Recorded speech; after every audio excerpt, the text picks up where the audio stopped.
The rain came down in sheets that Thursday night, turning the alley behind Dante's restaurant into a river of trash and broken glass.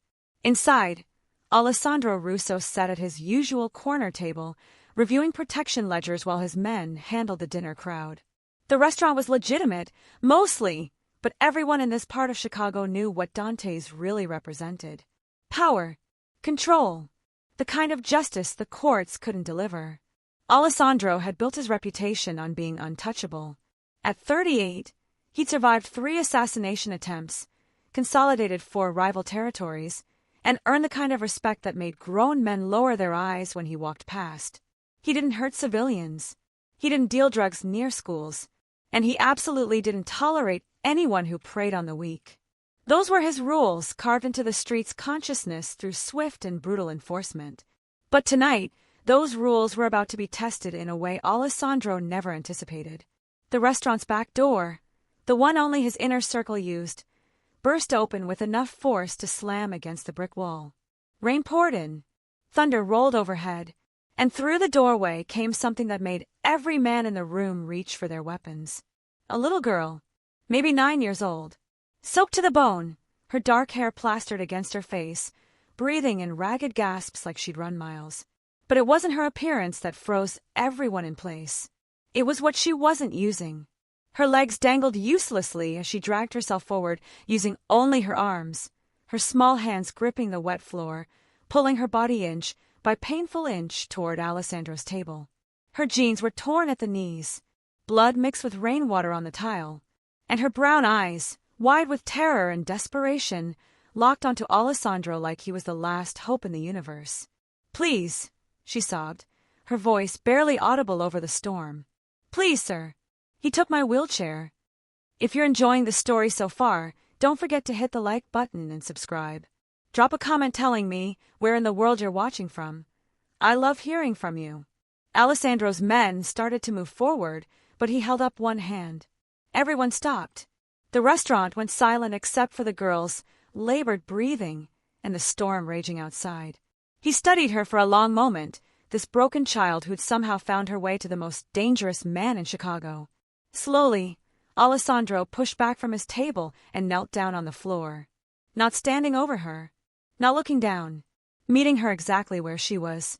His expensive suit soaked up dirty water. His knee pressed into something sharp. He didn't care. "What's your name?" His voice was gentler than his men had heard in years. "Lily." She was shivering now, shock setting in. "Lily Chun." "Lily, I'm Alessandro. And I need you to tell me exactly what happened." The story came out in broken fragments between sobs and shivers. Lily lived 3 blocks away with her mother, who worked double shifts at a printing factory to afford their ground floor apartment. The apartment had been chosen specifically because Lily couldn't manage stairs. She'd been paralyzed from the waist down since a car accident when she was 6. Her wheelchair was everything. Not just mobility, but independence, dignity, the ability to go to school, to reach the bathroom, to live something resembling a normal life. Her mother had worked extra shifts for 8 months to afford it. The insurance company had denied coverage 3 times before finally agreeing to cover half. That wheelchair represented sacrifice and hope and every dollar her mother could scrape together. And 3 hours ago, their downstairs neighbor Marcus Webb had taken it. He said, Lily's voice cracked. He said Mama owed him money for being late with rent last month. Said he was keeping my chair until she paid him $500 extra. But Mama already paid rent. I saw her give him the money order. Alessandro's jaw tightened. His hands that had broken bones and ended lives, clenched into fists he carefully kept hidden from Lily's view. He locked it in his apartment, she continued. I begged him to give it back. I tried to explain I can't get to school tomorrow without it. I have a test. I studied so hard. Fresh tears streamed down her face.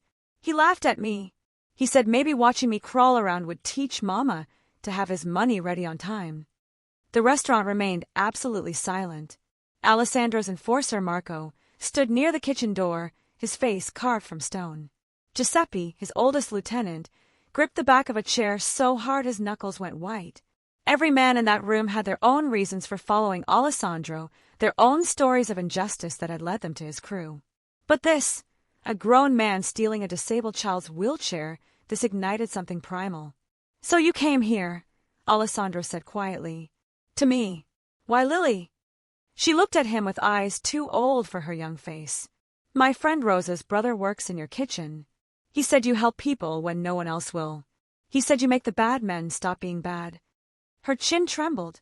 "I didn't know where else to go. The police said it's a civil matter. Said we'd have to take him to court. But court takes forever and I need my chair. I need to go to school. I need—" Her voice broke completely. Alessandro watched this 9-year-old girl, this child who dragged herself through 3 blocks of Chicago rain rather than accept injustice, and something shifted deep in his chest. Something he thought died years ago when this life had taken everything soft from him. He thought about his own sister, Maria. She'd be about Lily's age now if the drunk driver had swerved differently that night 12 years ago.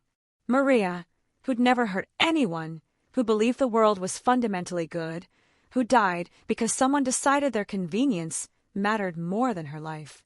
Alessandro had built an empire on making sure people like that drunk driver faced consequences. But somewhere along the way, he'd forgotten what justice really looked like. It wasn't about territory or respect or fear.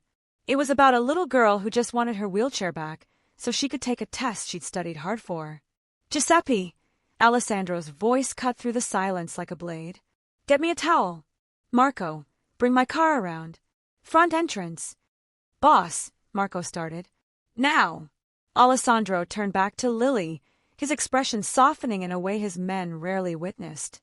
"Lily, I'm going to pick you up now and carry you to my car. We're going to get your wheelchair back. And then we're going to make sure Marcus Webb understands something very important about respect and consequences." You'll really help me?" Fresh tears welled in her eyes, but these were different. Hope, fragile and desperate. "I promise you, Lily, you'll have your wheelchair back within the hour." He paused, making sure she heard every word. "And Marcus Webb will never bother you or your mother again." Giuseppe appeared with heated towels from the kitchen. Alessandro wrapped them around Lily carefully, then lifted her with surprising gentleness for a man his size. She weighed almost nothing, all fragile bones and soaked clothing. He could feel her shivering against his chest as he carried her toward the front entrance. The rain had intensified.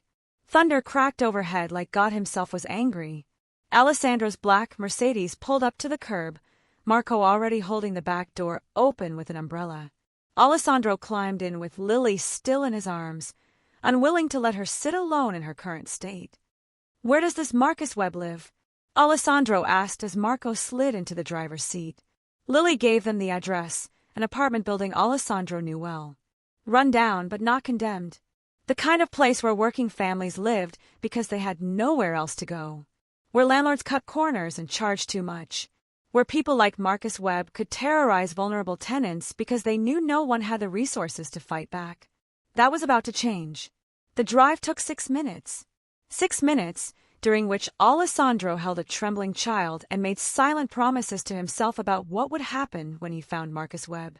6 minutes to plan, to calculate, to remember why he'd built this empire in the first place. They pulled up outside the apartment building, a tired 4-story structure with paint peeling and windows covered by mismatched curtains. Alessandro knew at least 3 families in this building paid him protection money, small amounts they could barely afford but paid anyway because it meant their teenagers could walk home after dark without being hassled by the gangs that controlled the next block over. Protection meant something. It meant keeping people safe. It meant making sure predators knew there were consequences for cruelty. Alessandro had forgotten that lately, gotten caught up in the business side of things. Territory disputes, revenue streams, the machinery of organized crime that turned living people into statistics.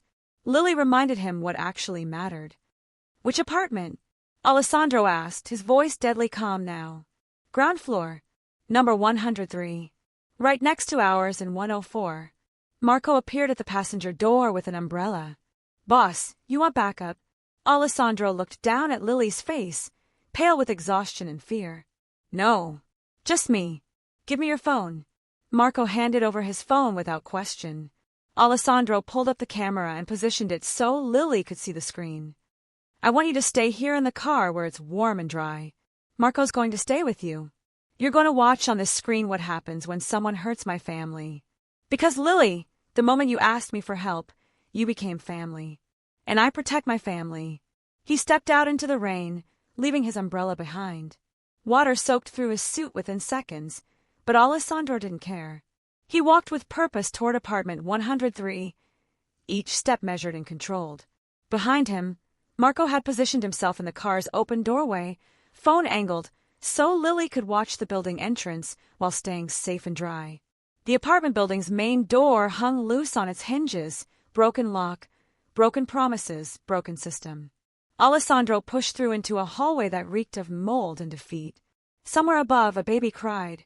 Television, noise filtered through thin walls. Normal people living normal lives, unaware that justice was about to be delivered in the space between their walls. Apartment 103's door was at the end of the hallway. Light showed beneath it. Music played inside, loud, arrogant, the sound of someone who thought themselves untouchable. Alessandro stopped in front of the door and knocked. Not polite, not aggressive, just steady, inevitable knocks that said the person on the other side had no choice but to answer. The music volume decreased. Footsteps approached. The door opened to reveal Marcus Webb, 30-something, average height, the kind of forgettable face that helped predators blend in. He wore a stained undershirt and had a beer bottle in one hand. Behind him, Alessandro could see the apartment's living room. And there, propped against the far wall like a trophy, was Lily's wheelchair. Custom purple frame. Worn cushions from years of use. A small backpack, still hanging from the handles with school supplies visible inside. Everything Lily needed to live her life, held hostage by a man who thought power came from making children suffer. Marcus's expression shifted when he saw Alessandro. Confusion, then recognition, then fear that flooded his features like ice water. Everyone in this neighborhood knew Alessandro Russo. Everyone understood what his presence meant. "Mr. Russo." Marcus's voice cracked. What are you doing here?" Alessandro didn't answer immediately. He simply stood there, rain dripping from his suit, his dark eyes studying Marcus with the kind of attention usually reserved for insects under microscopes. Cataloging, assessing, deciding exactly how much punishment this particular insect deserved. "You have something that belongs to Lily-chun," Alessandro said quietly. The words carried more threat than any shouting could have achieved. Marcus's eyes darted to the wheelchair, then back to Alessandro. His brain was working frantically, trying to find an angle, a justification, anything that might save him from what was about to happen. "Look, it's just business, okay? Her mother owes me money. I'm just holding collateral until her mother paid you rent on time. You took a disabled child's wheelchair because you wanted extra money you have no right to claim.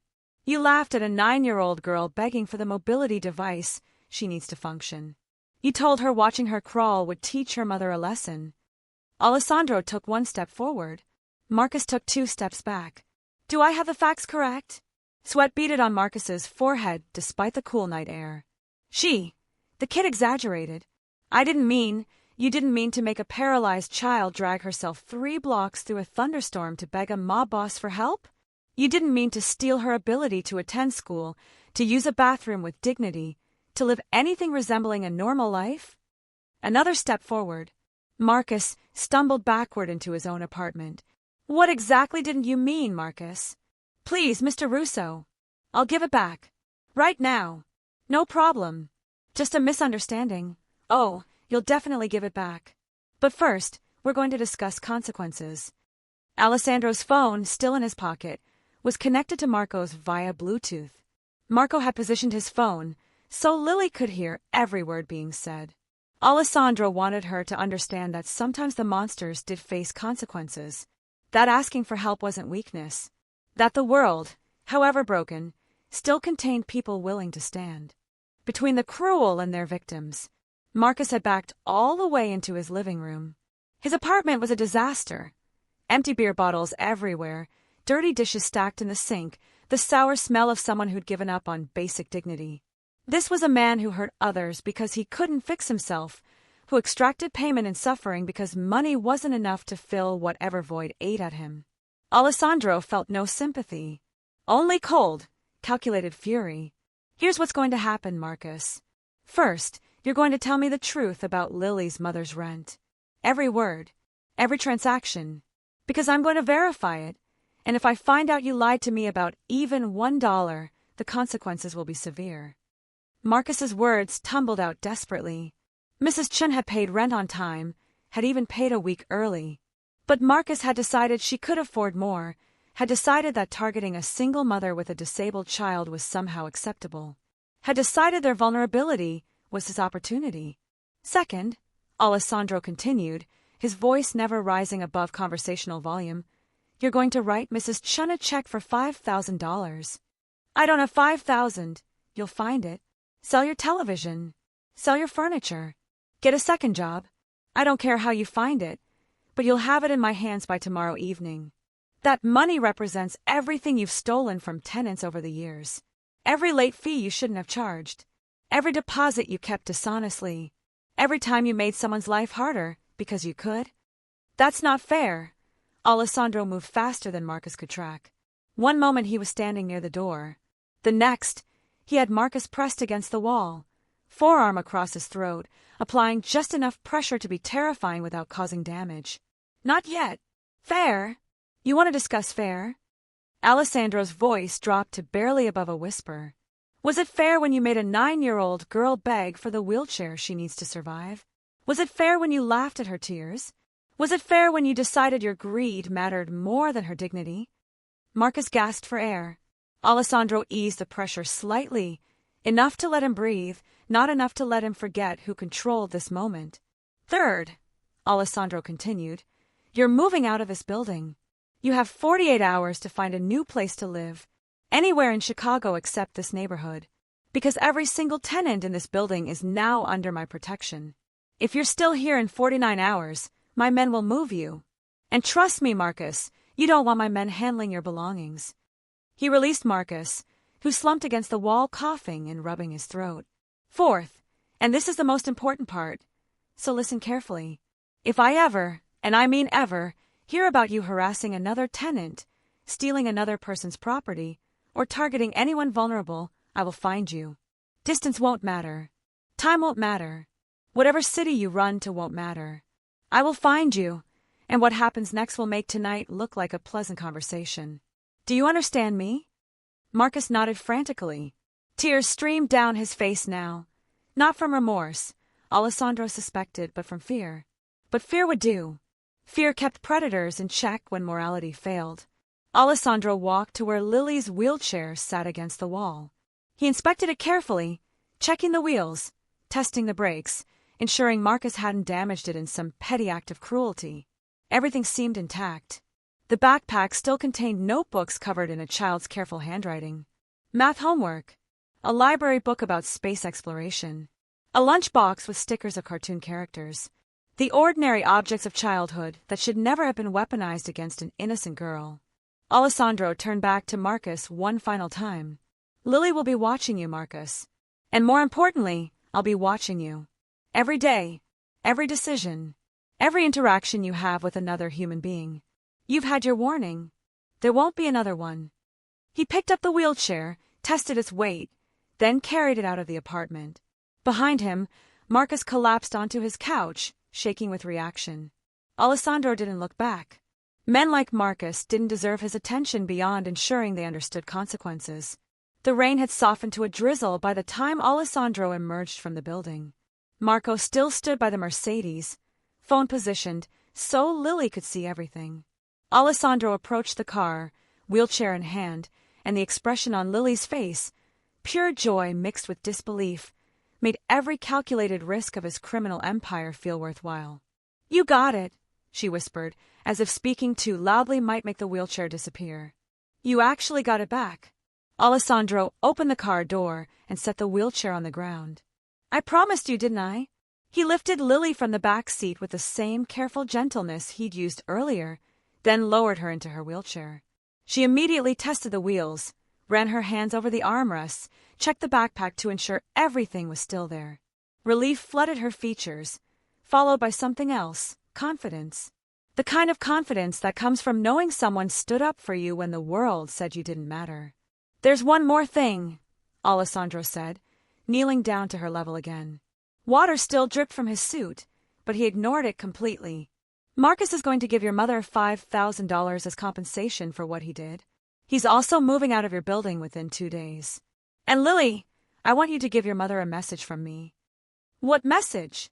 Tell her that apartment 104 is now rent-free for as long as she wants to live there. Tell her I own the building now, and families who've been through enough don't pay rent. Tell her the only thing I ask in return is that she takes good care of you and keeps working as hard as she already does. Lily stared at him, comprehension dawning slowly. We don't have to pay rent anymore. Never again. You and your mother are family now, and I take care of my family. Fresh tears started down Lily's face, but these were completely different from the desperate sobs when she'd first crawled through his restaurant door. These were tears of relief, of gratitude, of a burden lifted that she'd been too young to carry in the first place. Thank you, she whispered. Thank you so much. Alessandro stood, signaling Marco to help get Lily home. But before Marco could move, Lily reached out and grabbed Alessandro's hand with surprising strength. Mr. Russo, that test tomorrow that I studied for, it's about heroes. We have to write about what makes someone a real hero. She looked up at him with absolute certainty. I know exactly what I'm going to write now. Something cracked in Alessandro's chest, the last piece of armor that had protected him from feeling too much in this brutal world he'd chosen. He'd built walls around his heart to survive, had convinced himself that mercy was weakness, had believed that his only value came from being feared. But this 9-year-old girl, broken, terrified, yet somehow still believing in heroes, had just reminded him of a truth he'd forgotten. Real power wasn't about making people fear you. It was about making them feel safe. Real strength wasn't dominance. It was protection. Real justice wasn't revenge. It was ensuring the vulnerable had someone willing to stand between them and the cruelty of the world. Right well, Lily, Alessandro said softly. And tomorrow, after you take that test, you call the restaurant. Someone will always answer. If you or your mother ever need anything, and I mean anything, you call that number. Day or night, someone will come. That's my promise to you. Marco drove Lily the short distance to apartment 104, where her mother would be arriving home from her shift soon. Alessandro followed in his own car, watching as Marco helped settle Lily inside and ensured she was safe. The girl's apartment was small but clean, evidence of a mother who worked constantly but still made sure her daughter had a decent home. On the kitchen table, Alessandro spotted a stack of bills.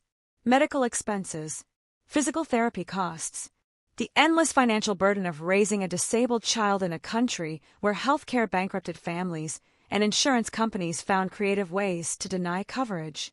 Alessandro pulled out his phone and sent a quick text to his accountant. Chin family, apartment 104, Riverside Building. All medical expenses, current and future, sent to my personal account. Physical therapy, equipment, specialists, everything. Monthly stipend for living expenses. Set up complete college fund. Don't tell them where it's coming from. If you're hooked on this story, make sure to subscribe and turn on notifications so you never miss an upload. Your support means everything and helps me bring you more emotional stories like this one. The rain had stopped completely by the time Alessandro returned to his car. The city stretched before him. Millions of people living millions of lives, most of them just trying to survive.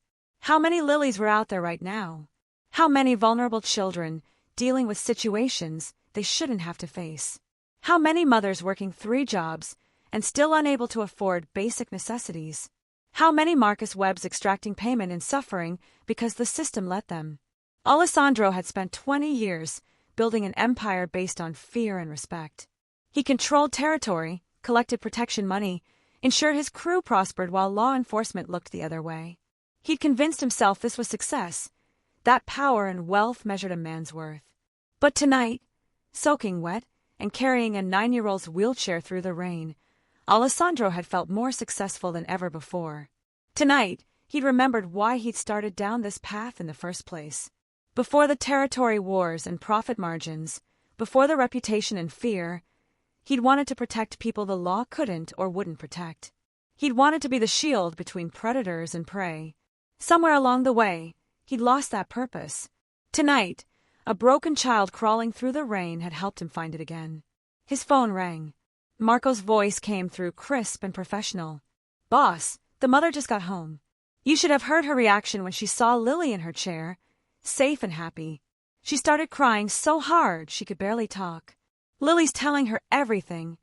About coming to the restaurant, about you getting the chair back, about Marcus moving out." "Good. Boss, there's something else.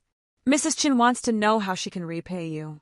She's talking about working extra shifts, taking on more hours." Alessandro closed his eyes, feeling the weight of responsibility settle over him like a familiar coat. "Tell her the only payment I want is seeing Lily do well in school. Tell her I'll be checking in from time to time, and if Lily's grades slip or if I find out she's not taking care of herself, then we'll have a problem. Make it clear I'm serious." Marco chuckled. "You realize what you just did, right? You basically adopted them. I gave a child her wheelchair back and ensured she and her mother could live with dignity. That's all." "That's all?" Marco echoed, not believing it for a second. "Whatever you say, boss." The drive back to the restaurant took Alessandro through the heart of his territory, blocks he controlled, businesses that paid him protection money, corners where his men stood watch. It looked different tonight, less like an empire and more like a community.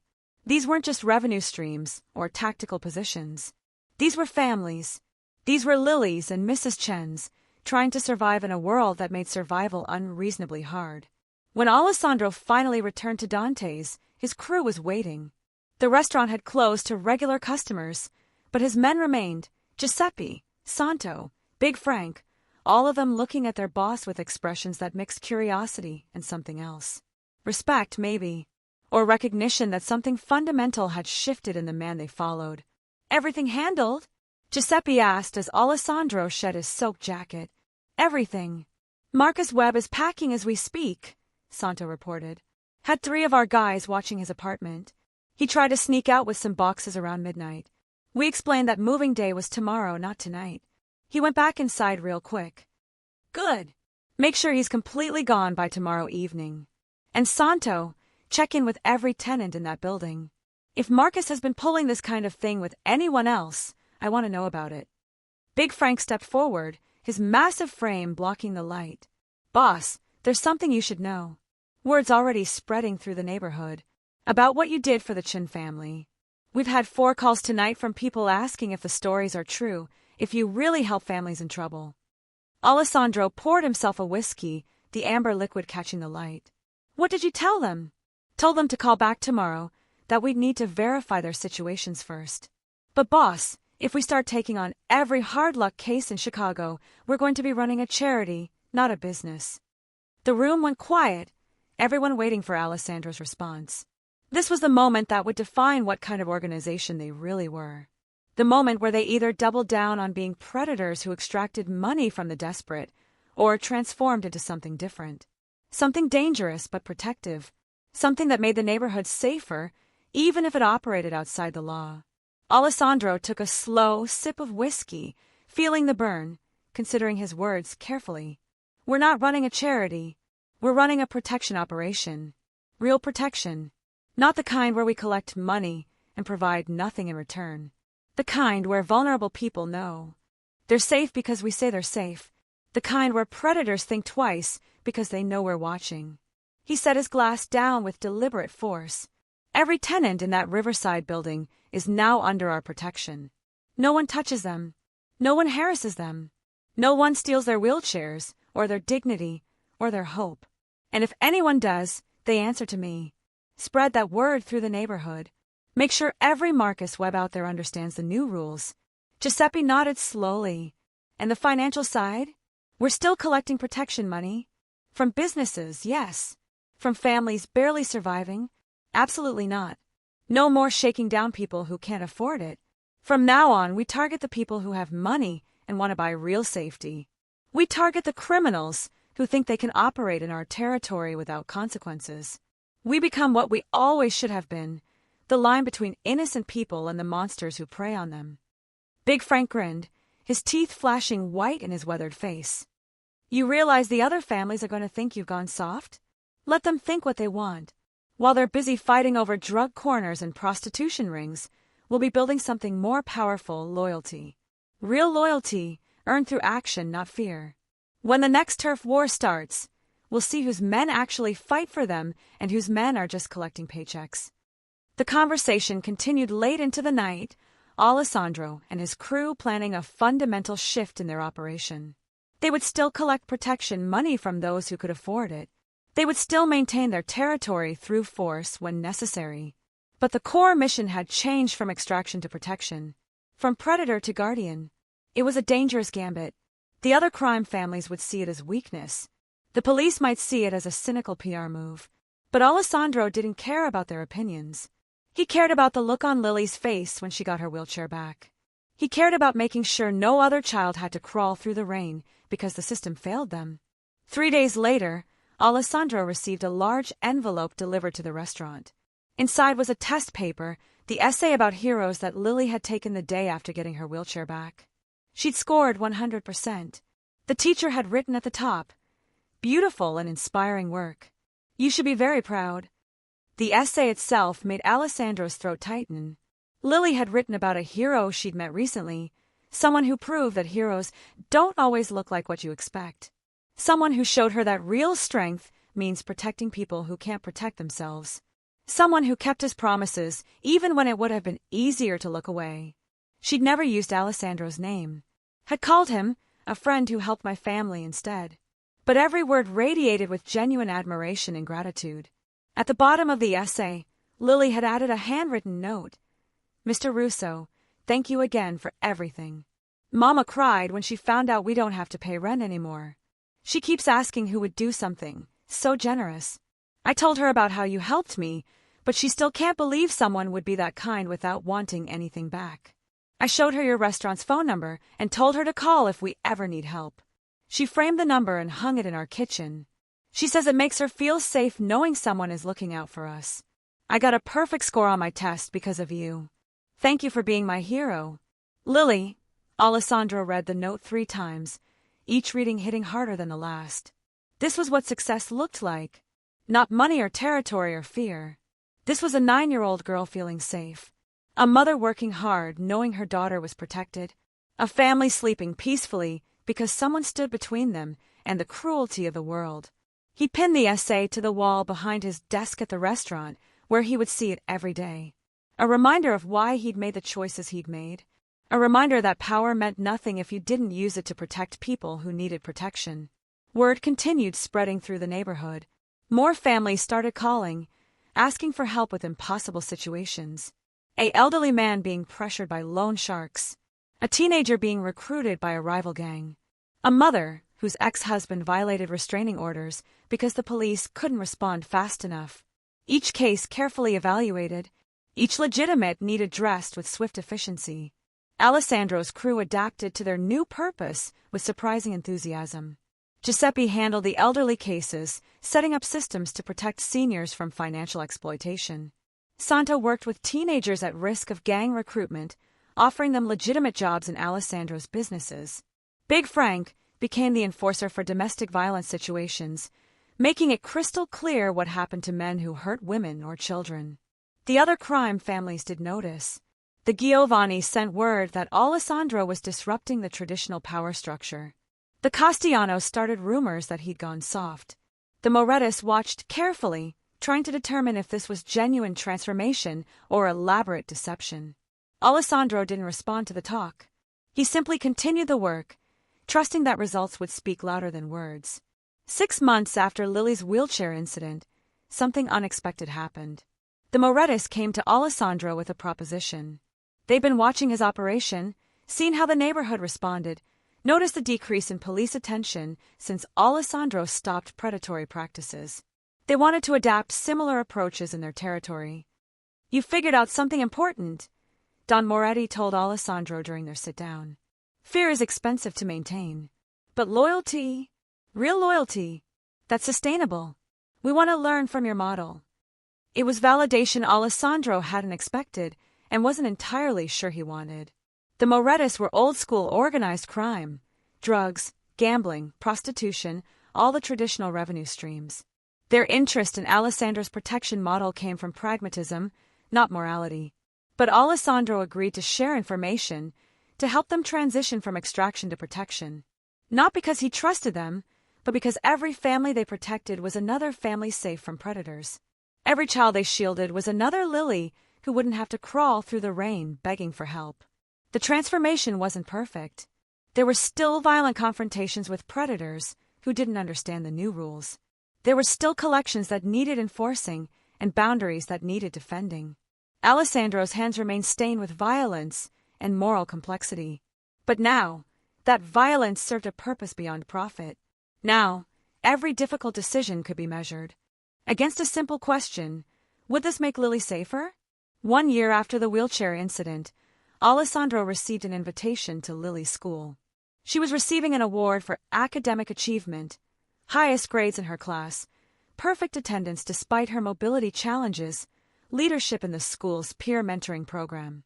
Alessandro attended in his most respectable suit, sitting in the back row of the auditorium like any other proud uncle. He watched Lily wheel herself onto the stage with confidence, accept her award with grace, and give a short speech about overcoming obstacles with help from family and community. She never mentioned his name, never called him out specifically, but when her eyes found his in the crowd, the smile she gave him said everything that needed saying. After the ceremony, Mrs. Chin approached Alessandro with tears in her eyes. "Mr. Russo, I don't know how to thank you properly. Everything you've done for us, the wheelchair, the rent, the sense of safety. Lily's thriving because of you. She's confident now. She believes good people exist in the world. She's thriving because you're an excellent mother who works incredibly hard for your daughter," Alessandro corrected gently. "I just made things a little easier." Mrs. Chin shook her head. "You did more than that. You gave us hope, and hope is everything when you're barely surviving." That night, as Alessandro drove through his territory one more time, he thought about hope, about how a 9-year-old girl crawling through the rain had reminded him what actually mattered, about how protecting one wheelchair had somehow transformed his entire purpose. He thought about his sister Maria, who would never grow up to give speeches or receive awards. But maybe, through Lily and the other families he now protected, Maria's memory served a purpose. Maybe this was what she would have wanted, her death meaning something, inspiring something, protecting others from similar fates. Alessandro's phone buzzed with a text from Giuseppe. Got another situation. Single mother, domestic violence. Ex-boyfriend won't leave her alone. Police filed 3 reports but haven't acted. She's scared. Can we help? Alessandro didn't hesitate. Send me the address. I'm on my way. This was his purpose now. Not fear or territory or wealth. Protection. Real protection for people who had nowhere else to turn.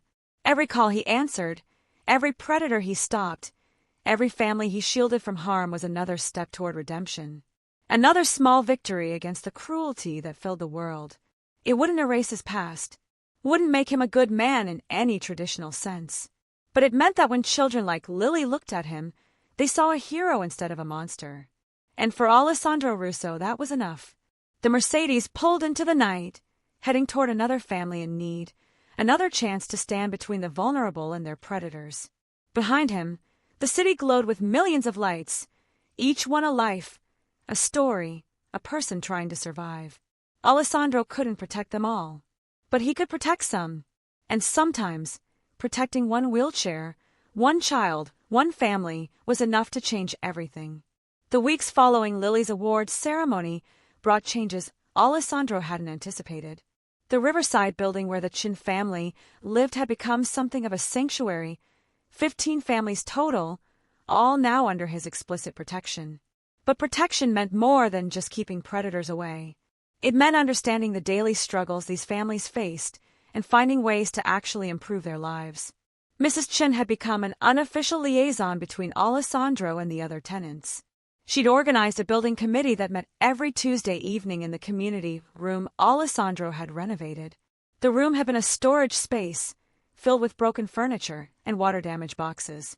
Now it held comfortable chairs, a small kitchen area, and a bulletin board where residents posted job opportunities, childcare offers, and community announcements. Alessandro attended one of these meetings 3 months after Lily's award ceremony. He sat in the back, watching Mrs. Chen facilitate discussions about building maintenance, safety concerns, and ways neighbors could support each other. The transformation was remarkable. These families who'd once lived in isolation, afraid to make noise or ask for help, now functioned as a genuine community. An elderly man named Mr. Kowalski stood up during the meeting, his weathered hands gripping a cane for support. I want to say something about Mr. Russo being here tonight. Some of you know my grandson Tommy got mixed up with the wrong crowd last year. Started running with the East Side crew, heading down a bad path. Alessandro remembered Tommy Kowalski, 16 years old, angry at the world, looking for belonging in all the wrong places. Giuseppe had brought the situation to Alessandro's attention when Tommy was caught trying to steal from one of their protected businesses.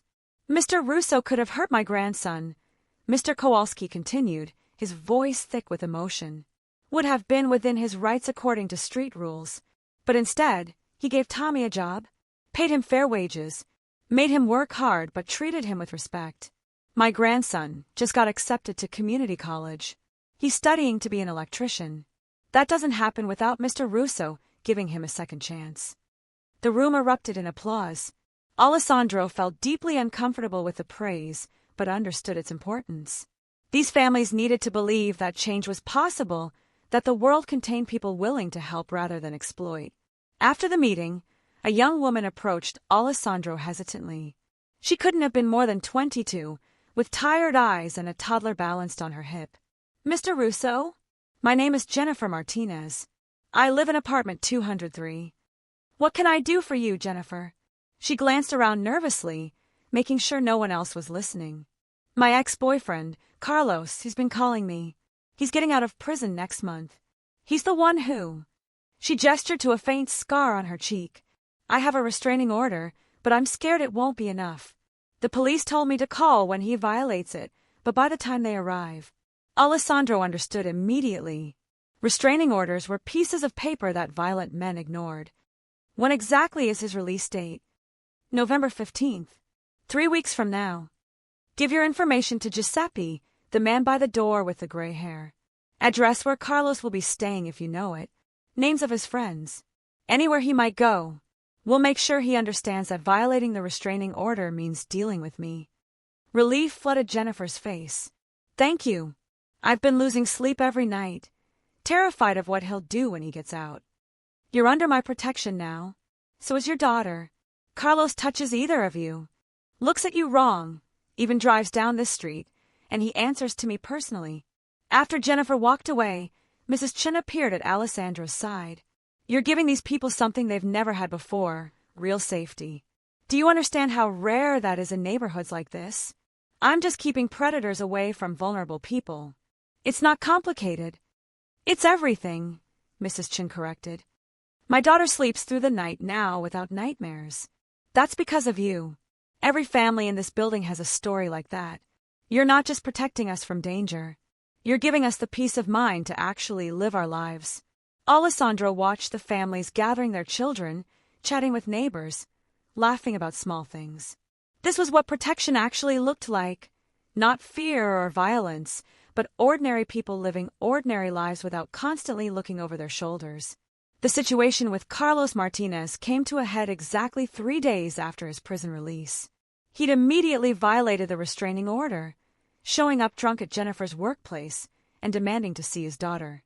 Jennifer's co-workers had called the police, but Carlos had left before they arrived. Alessandro received the call while having dinner at Dante's. Giuseppe delivered the message with grim efficiency.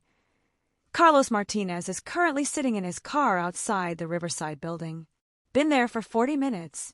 Jennifer's apartment lights are on, so he knows she's home. Alessandro was in his Mercedes within 2 minutes, Marco driving while he made calls to position his crew. Carlos Martinez was about to receive an education in consequences. They arrived to find Carlos sitting in a rusted Toyota, engine running, staring up at the 3rd floor where Jennifer's apartment was located. He didn't notice Alessandro's car pull up behind him. Didn't see Marco and Santo block his exit routes. Didn't realize he'd made a catastrophic mistake until Alessandro tapped on his window. Carlos jumped, then his face went pale when he recognized who was standing outside his car. Every prisoner in Illinois knew Alessandro Russo's reputation. The mob boss who'd killed 3 men who tried to muscle in on his territory. The enforcer who'd once broken both of a rival's legs with a baseball bat for touching one of his crew's daughters. "Turn off the engine, Carlos. We need to talk." Carlos's hands shook as he complied. Alessandro opened the door and gestured for him to step out. The man who emerged was smaller than Alessandro expected, maybe 5'8", wiry build, tattoos covering his arms. The kind of man who hurt women because he couldn't face anyone his own size. "Mr. Russo, you were just violating a restraining order. You were just stalking your ex-girlfriend after serving time for assaulting her. You were just proving that prison taught you nothing about respecting boundaries." Carlos's eyes darted around, looking for escape routes that didn't exist. Marco stood at the corner. Santo blocked the alley. Big Frank had positioned himself at the building entrance, making sure none of the residents wandered into this situation. "I just want to see my daughter, man. I got rights." "You forfeited your rights when you hit Jennifer hard enough to scar her face," Alessandro interrupted, his voice deadly calm. "You forfeited your rights when you threatened to kill her if she ever left you. You forfeited your rights when you chose violence over being a decent father. The court said I could have supervised visitation. The court also said you couldn't come within 500 feet of Jennifer. Yet here you are, sitting outside her home, engine running, ready to do exactly what? What was your plan tonight, Carlos?" Sweat beaded on Carlos's forehead despite the cool November air. "I wasn't gonna do nothing. Just wanted to see where she lives now." Alessandro stepped closer, invading Carlos's personal space deliberately. "Let me explain something very clearly. Jennifer Martinez and her daughter are under my protection. That means if you come near them, contact them, or even think about them too hard, you answer to me. Do you understand what answering to me means?" Carlos nodded frantically, but Alessandro wasn't finished. "Answering to me means you disappear. Not metaphorically. Not eventually. You literally cease to exist in any meaningful way. Your body goes somewhere no one will ever find it. Your family spends the rest of their lives wondering what happened. You become a cautionary tale that other men whisper about when they think about hurting women." The words hung in the cold air like smoke. Carlos had gone completely white, his entire body trembling. "Now, I'm going to give you a choice, Carlos. One chance to make the right decision. You can leave Chicago tonight. Right now. Get in this car, drive to the highway, and don't stop until you're in a different state. Start over somewhere else. Get counseling for your anger issues. Become a better man. Or..." Alessandro let the pause stretch out, making sure Carlos understood the weight of this moment. "Or you can stay in Chicago and test whether I'm serious about my protection. You can keep stalking Jennifer. You can keep thinking you have some kind of claim on her. And then you can find out exactly what happens to men who hurt my family." "She's not your family." The words had barely left Carlos's mouth when Alessandro moved. One hand shot out, gripping Carlos's throat, slamming him back against his car hard enough to dent the door. Not choking him, not cutting off his air, just holding him in place with the kind of strength that made it clear who was in control. "She's my family," Alessandro said softly. "Every person in that building is my family. Lily Chun is my family. Jennifer Martinez is my family. That little girl you claim to want to see but never actually supported, she's my family. And I protect my family, Carlos, with everything I have." He released Carlos, who slumped against the car gasping. "So what's it going to be? Drive away right now and live whatever life you can build elsewhere? Or stay and see what happens when you test my patience?" Carlos didn't even hesitate. "I'll go. I'll leave tonight. I swear." "Good. Marco's going to follow you to the highway to make sure you actually leave. If you exit before the state line, the deal's off. If you come back in the next decade, the deal's off. If I hear through any channel that you've contacted Jennifer or asked about your daughter, the deal's off. This is your one chance, Carlos. Use it wisely." Carlos scrambled into his car, hands shaking so badly he could barely get the key in the ignition. The Toyota's engine sputtered to life, and within seconds, he was pulling away from the Riverside building. Marco followed at a discreet distance, ready to ensure Carlos actually kept driving. Alessandro watched the taillights disappear, then pulled out his phone and called Jennifer. "It's handled. Carlos is leaving Chicago tonight. He won't be back." "Oh my God. Jennifer's voice cracked with emotion. Thank you. Thank you so much. I've been so scared. You don't need to be scared anymore. Focus on your daughter. Focus on building a good life. If Carlos is stupid enough to come back, I'll know about it before he gets within a mile of you. After ending the call, Alessandro stood in the cold November night, looking up at the riverside building. Lights glowed in windows, families settling in for the evening, children doing homework, parents preparing for another day of work tomorrow. Normal life, made possible because someone stood between them and the chaos. Giuseppe approached from the shadows. Boss, we got another situation. Different kind of problem this time. What kind? The Castellano family is getting aggressive about our protection model. They're saying we're setting a bad precedent, making the other families look bad by comparison.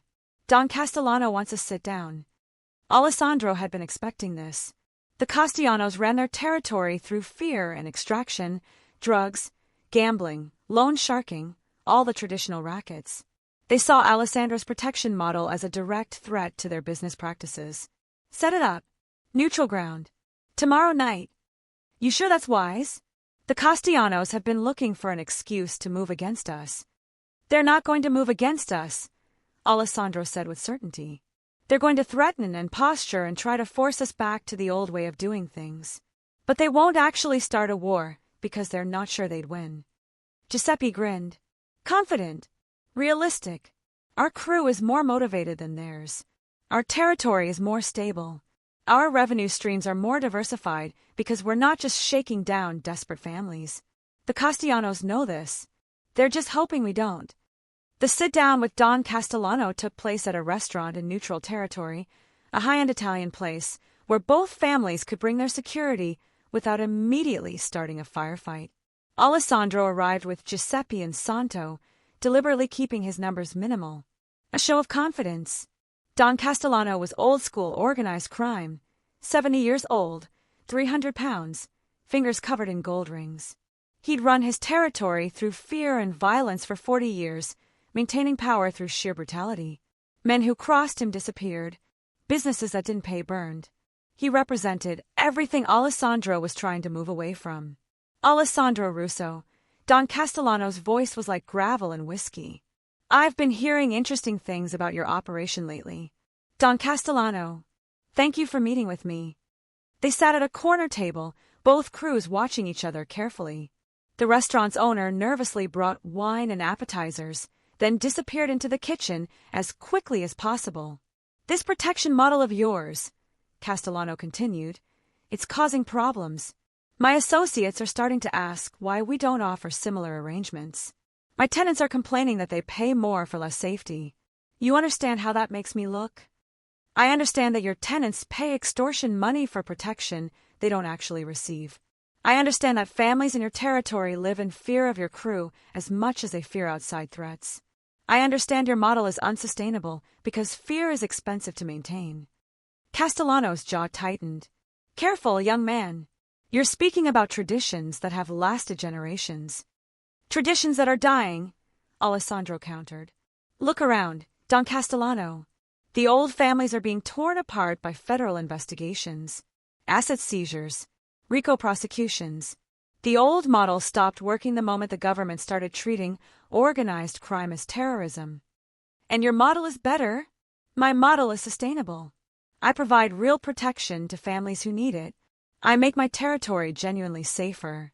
The police in my area have stopped investigating me as aggressively because crime rates have actually dropped. I'm profitable, powerful, and not constantly looking over my shoulder for federal indictments.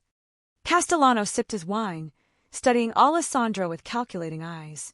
You're asking me to change 40 years of how I do business. I'm suggesting you adapt before change is forced upon you. The Morettas are already implementing similar models in their territory.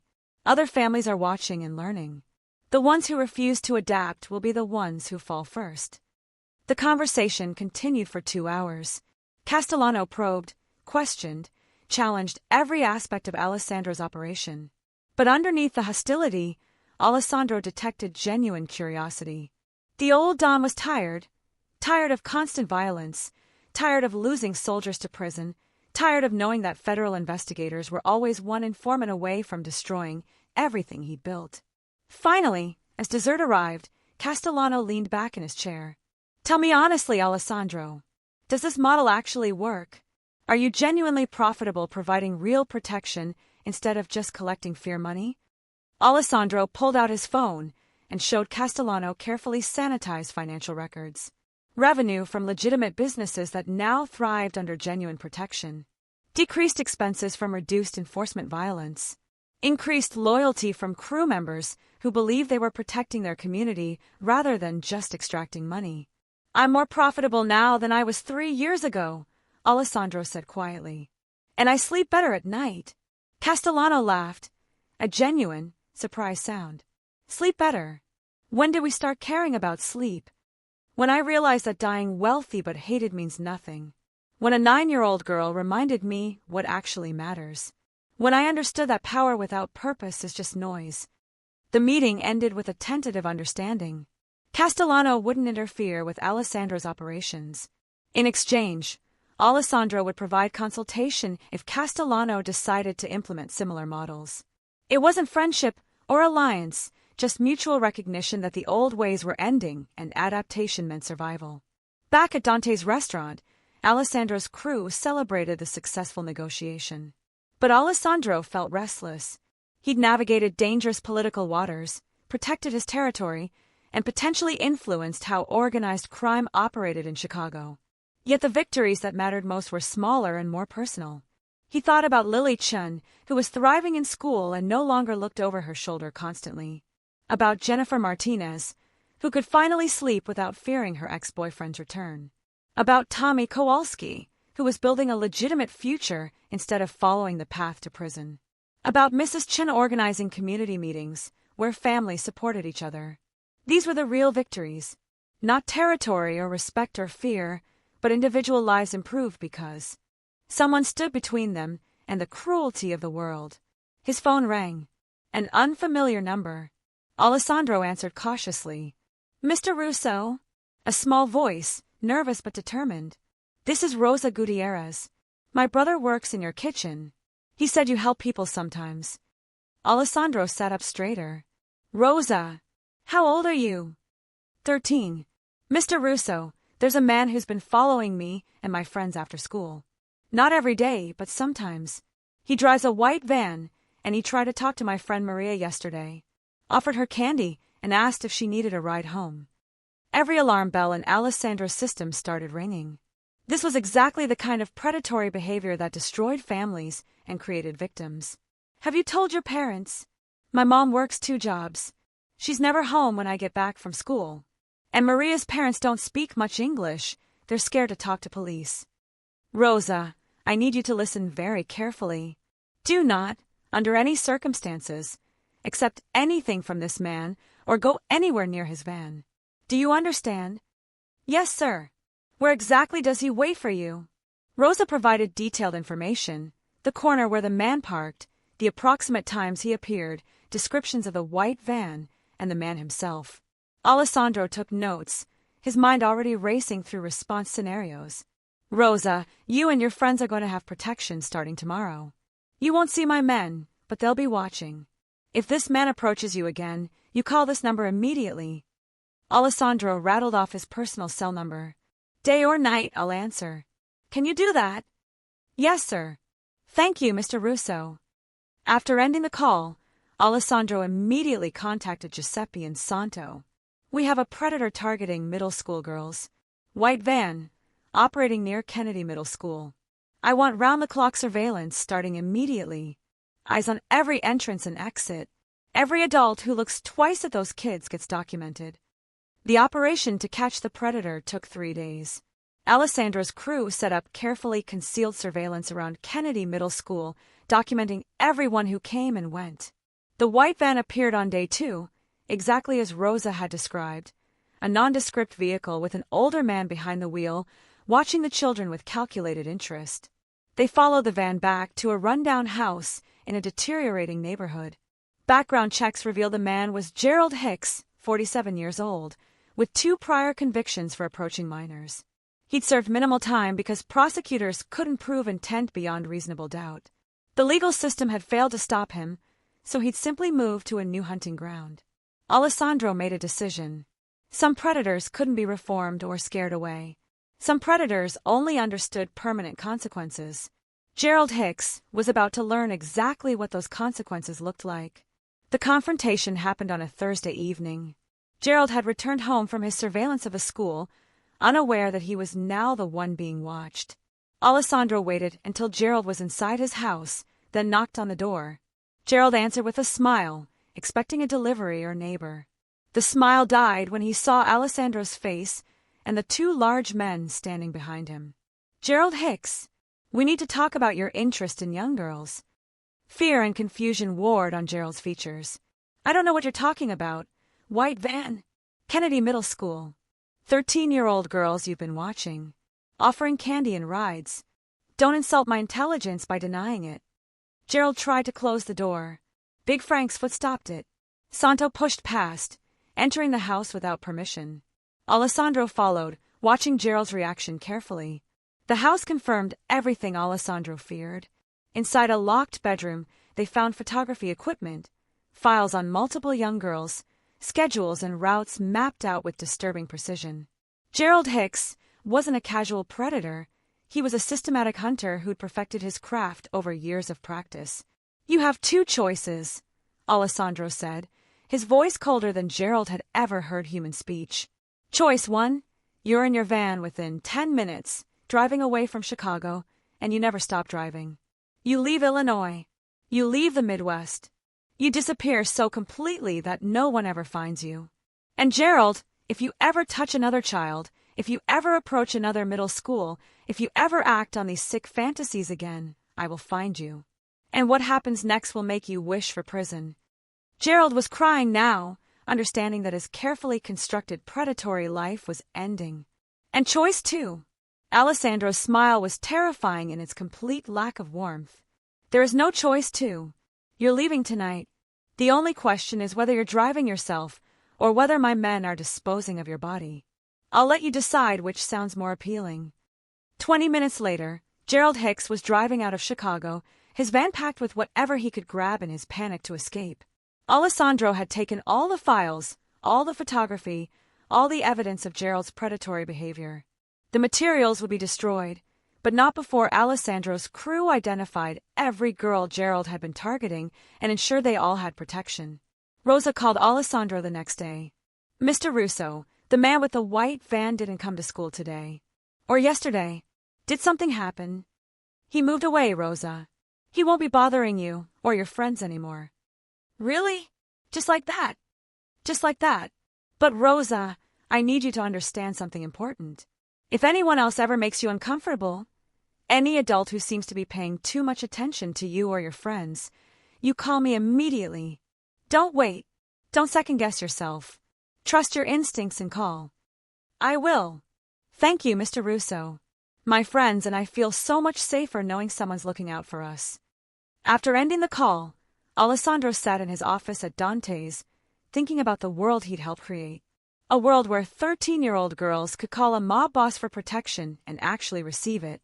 Where vulnerable families had someone willing to stand between them and predators. Where justice happened outside courtrooms when the legal system failed. It wasn't perfect. The methods were violent. The solutions existed outside the law. But children were safer. Families slept better. Communities functioned without constant fear. Giuseppe entered the office, carrying a thick folder. "Boss, we've been getting more requests for protection. Word's spreading beyond our territory. Families from other neighborhoods are asking if we extend our services." Alessandro opened the folder, scanning through the requests. Domestic violence situations, elder abuse cases, children being exploited. Every request represented someone desperate. Enough to seek help from organized crime because legitimate authorities had failed them. "We can't help everyone," Alessandro said quietly. "We don't have the resources or reach." "I know. But boss, what we've built here, it's changing how people think about protection. Other families are starting to adapt similar models. The Morettis.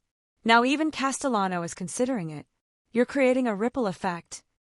Or I'm just making organized crime slightly less terrible while pretending it's revolutionary. Giuseppe shook his head. You're doing more than that. You're proving that power can be used to protect instead of exploit. That's not nothing.